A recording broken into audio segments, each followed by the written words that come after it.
In today's video, I'm going to teach you how to connect your Hostinger domain to Netlify. If you've been looking to launch your project online using Netlify as your hosting platform, but have your domain registered with Hostinger, you're in the right place. We'll walk through this process step by step, ensuring you get your domain up and running smoothly with Netlify. To begin, make sure you're logged into your Netlify account. Once you're in, you'll find yourself on your site's Site Overview dashboard. This is where you'll manage all aspects related to your site on Netlify. Now, look over to the sidebar on the left. It's your primary navigation hub. Here, navigate to Domain Management, or a similarly named option. This section is where you'll add and manage domains associated with your projects. Next, you'll want to add your Hostinger domain to your Netlify site.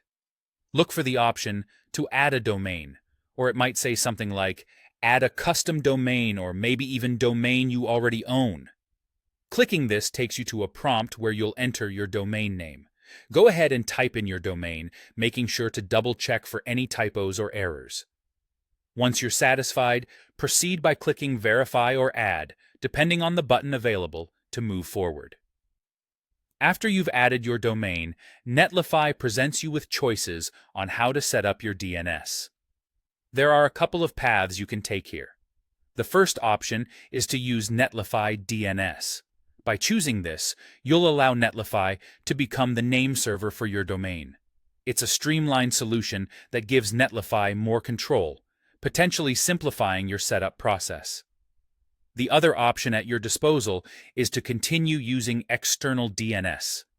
This means you'll keep Hostinger as your name server and manually create any necessary DNS records that point to Netlify. If you're comfortable managing DNS settings, this allows you more granular control over your domain configurations while still successfully connecting it to your Netlify site. Remember, if you decide to go with external DNS, it involves a bit more manual work initially, such as setting up SNAME or A records, which you can usually handle from your Hostinger account. Ensure you follow any specific instructions Netlify provides during this process to avoid any misconfigurations, and there you have it. By following these steps, you've effectively connected your Hostinger domain to your Netlify site, paving the way for your online endeavors.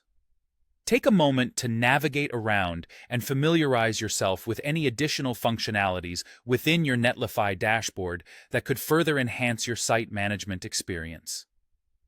As always, if you run into any hiccups, both Netlify and Hostinger have extensive support documents and services to assist you along the way. Thanks for watching, and happy hosting!